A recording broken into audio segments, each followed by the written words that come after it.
Hi everybody. I would like to do a quick demonstration of basic loops. Um, this is where we're going to learn how to use a couple different ways to have Python do what's called a loop. A loop is basically a mechanism where you will do something a set number of times, where you're using a particular number as what's called a loop index, and you will operate on that number as it goes through a range of numbers. So a simple example of this, of a loop, would be that if you want to count the number of items in a list, or if you want to add up the number of items in a list.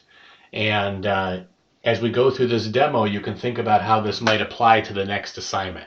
So let's go through. I'm going to show you a few examples, and then as always, I will post the code on the discussion board so you can run it yourself here.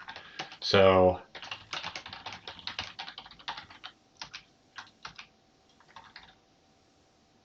what we're going to first do is we're going to ask the user to enter a number. And what I'm doing here is I say I have while, and then I have the number 1 inside the parentheses.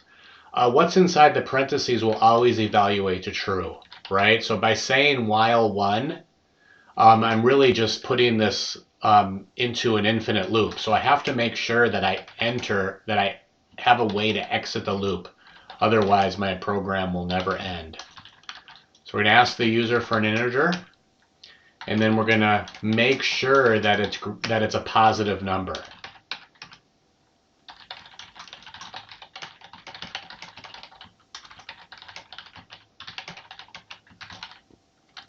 Okay, so this is just another form of error checking. If you think about what I showed you last time with some error checking, the difference here is I'm going to ask for the number over and over and over until I get a number that I'm willing to take. So let's try this and see what happens.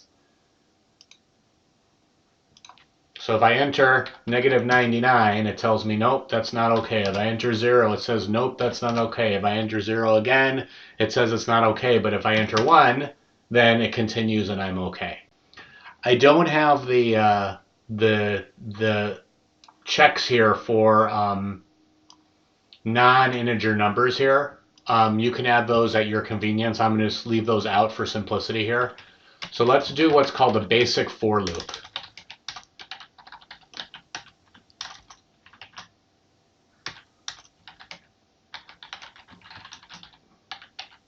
So I'm going to stop here because you can see Python does this cool thing. Idle does this cool thing, which when you're in the middle of constructing something, it will give you this these what are they called? These overlays, or these mouse over information, and it's showing here that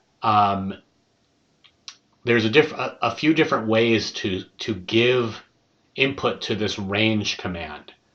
And so if you look at the second one, it shows start and stop, and then it's got this step inside square brackets, and we'll go through that in a moment here. But let's see what this does here first. So we're going to run this, and I'll go ahead and enter 10. And as you can see that it printed the values starting at 0, so the start number in range, and it went up to but not including the stop number. This is the type of thing that might seem not intuitive to you the first time you see it. It's, hold on a second, you're used to intervals, right? You're used to, hey, tell me something between 1 and 100. You think that it includes 1 and it includes 100. In the case of Python, it includes the left number, but it doesn't include the right number. And this is just a convention that you have to be aware of and get used to. Now, if I want to make sure that I include the last number, I can simply modify my range command and just add 1 to that. So let's try that. And see, now it works this time. What I should do is put a separator here in between my different commands here. You notice that I have this habit of using double pounds. The problem with the double pounds is that they cause this funny indentation. So we'll try to not do that. Okay, now let's go backwards. And to go backwards, I start at n, and I go to 0. Okay, let's try that and see what happens. It's not going to work, right? So it didn't work. And that's because, by default, a for loop using 2 parameters for range always goes up by 1. It always goes up by 1. So in order to go down, I have to specify a third parameter, and I have to use a -1 here. So now you can see it worked. It went from 10 to 1. Now again, it started with this number, and it stopped 1 before this number. So instead of getting 9 to 0, even though you got 0 to 9 going in the forward direction, you got 10 to 1 this time. This is, again, the type of thing that with practice, it'll become intuitive. And you're going to know when you need to add 1 or when you need to not add 1. And this is very similar to in other programming assignments where you go, oh, do I use less than or do I use less than and equal? Right? Or do I use greater than or do I use greater than and equal? Okay, one more example here that I want to show. Let's take our basic loop and copy that. Let's do every other number. So sometimes you might want to not operate on every number, but you might want to operate on every other number.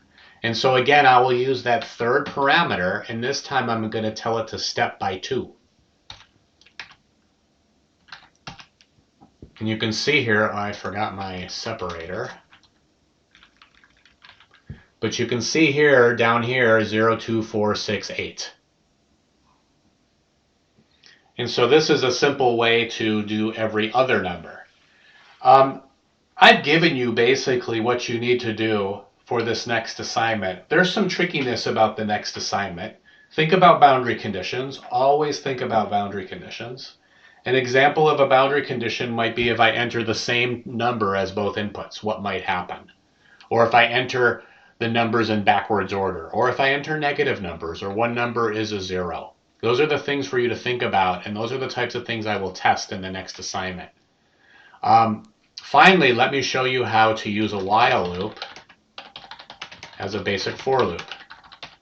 Sometimes you'll want to do this, right? Sometimes you'll just want to, instead of using a for loop, you may just want to use a while loop instead.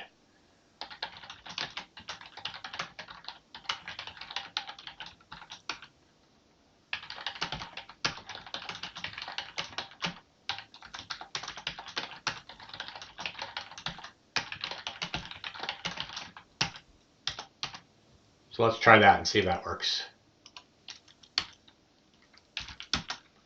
So you can see here I get the same answer for the while loop. The way the while loop works is I set this value of count equal to 0. As long as count is less than that number that I entered at the beginning of the program, I'm going to print the value.